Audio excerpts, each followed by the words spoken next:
আসসালামু আলাইকুম রহমতুল্লাহি ওয়া বারাকাতুহু। সুপ্রিয় দর্শক, যে যেখান থেকে দেখছেন সকলকে স্বাগত জানাচ্ছি। আশা করছি সকলে ভালো আছেন। তো আমার সামনে বসে আছে আমাদের শামীম ভাই পাবনা থেকে, আর আমাদের আমিরুল ভাই। তো সম্পর্কে তারা হচ্ছে আপন মামাতো ভাই, ফুফাতো ভাই।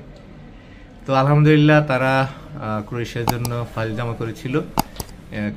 নেপালে একসাথে ছিল, ওরা একসাথে ভিসা পেয়েছে একই দিনে। আলহামদুলিল্লাহ, আল্লাহ দরবার লাখ লাখ শুক্রিয়া। তো আজকে হচ্ছে ওনাদের ফ্লাইট। আজকে তারিখ হচ্ছে 26শে এপ্রিল 2024।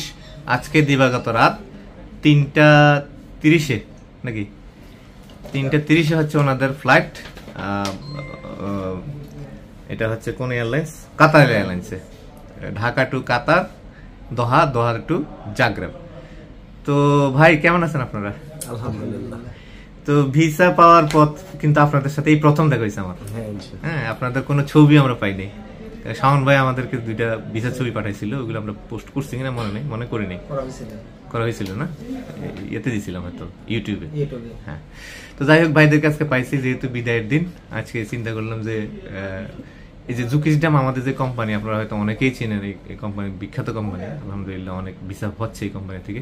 এই কোম্পানির ওনারা হচ্ছে বাংলাদেশ থেকে প্রথম ফ্লাইট আজকে। তো আল্লাহ পাকের দরবার লাখ লাখ শুক্রিয়া। তো ভাইরা হচ্ছে আজকে যাবে, সবাই দোয়া করবেন তাদের জন্য। তো আপনাদের অনুভূতি জানতে চাই, কেমন লাগছে এই জার্নি? কতদিন লাগছে টোটাল আপনাদের? 11 মাসের মতো আজকে পর্যন্ত। আলহামদুলিল্লাহ। তো নেপালে থাকা অবস্থায় তো দেখছেন কি পরিমাণ রিজেক্ট হয়েছে আপনারা যখন ভিসা পেয়েছেন?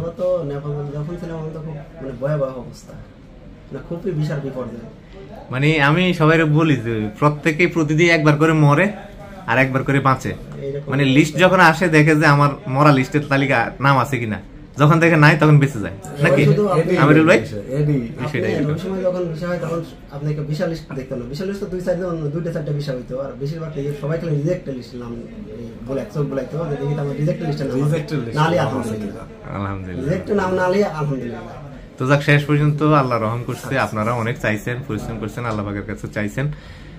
আমাদের এখনো অনেক লোকজন আছে ওইখানে বসা।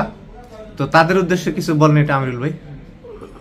অনেকে অস্থির হয়ে যায় আমাদের ভিসা পাক, আমি আন্তরিকভাবে এটাই আশা করি। এবং যারা ওয়েট করছে শামীম ভাই, তাদের কি করা উচিত? কি অস্থির হয়ে যাওয়া উচিত না? ধৈর্য ধারণ করা, ধৈর্যের কোনো বিকল্প নাই। অস্থির হওয়ার কোনো লাভ নেই, অস্থির হওয়ার কোনো লাভ নেই, এক ফোঁটাও লাভ নাই। কারণ আল্লাহর পাশে যেহেতু আমাদের আপনার কোম্পানি সবাই ভিসা পাচ্ছে ইনশাআল্লাহ। হঠাৎ রিয়ার মানে কোনো দুর্ঘটনা ছাড়া হয়তো বা কারো ভিসা মিস হবে। অনেকে মনে করে যে এই ভিসা প্রাপ্তিতে হয়তো এজেন্টের হাত আছে, এটা এই বিষয়ে কিছু বলার আছে? না, আমার যখন শুনেন, আমি যতটুকু বুঝতে আমার মনে হয় না যে হাসিনার কোনো হাত আছে আপনার এই ভিসার ব্যাপারে, অন্তত ওই এমবাসি এর কোনো কিছু করার নাই। এই জন্য আমি বুঝি, আপনি দেখেন আমি একদিনও আমার মনে হয় না একটা এসএমএস দিয়েছে তো একটা ফোন দেয় না। তো আপনাদের জ্ঞাতার্থে বলি, আমাদের এই দুই ভাই নেপালে যতদিন ছিল ফাইল জমা দেওয়া থেকে শুরু করে আমার মনে আজ পর্যন্ত একটা ফোনও দেয় নাই। ইভেন তারা ভিসা নিয়ে বাংলাদেশে আসছে, যোগাযোগই করে না। আমার মনে হয় যেন তারা ভিসা পাইছে এতই খুশি, তারা যাইবো না বোধ, এরকম একটা মন মানসিকতা। শেষ পর্যন্ত ফোন দিয়ে ডেকে আনাইছি। তো যাই হোক, আজকে তাদের ফ্লাইট, আপনারা সবাই তাদের জন্য দোয়া করবেন। বাকি সামনে যে কাজগুলো আছে এগুলো যেন আল্লাহ পাক সহজ করে দেন এবং নিরাপদে যাতে তার গন্তব্যে পৌঁছে। তো আপনারা দোয়া চান পাবলিকের কাছে? ইনশাআল্লাহ আমাদের জন্য দোয়া করবেন আপনারা সবাই, যার কাছে এই লিংক যাবে সেই দোয়া করবেন ইনশাআল্লাহ।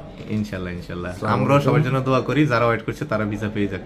তো আপনারা ভালো থাকবেন, অনেক অনেক শুভকামনা। এখানে আপনাদের ফাইল বুঝাই দিছি, একটু দেখেন।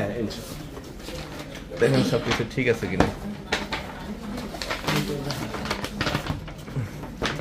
পাসপোর্ট, পুলিশ ক্লিয়ারেন্স, মেইনটা,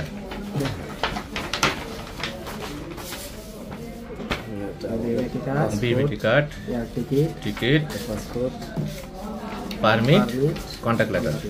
ওকে, আপনারা আছেন না? হ্যাঁ হ্যাঁ হ্যাঁ, সবকিছু ঠিক আছে। তো দর্শক, এতক্ষণ ধরে আমাদের ভিডিওটা দেখার জন্য অনেক অনেক শুভেচ্ছা জানাচ্ছি।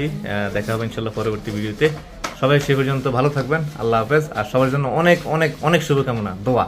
আর যারা ওয়েট করছেন সবার ভিসা হোক, এই আশা প্রত্যাশা ব্যক্ত করে পরবর্তী ভিডিও দেখার আমন্ত্রণ জানিয়ে শেষ করছি। আল্লাহ হাফেজ, আসসালামু আলাইকুম ওয়া রাহমাতুল্লাহি ওয়া বারাকাতুহু।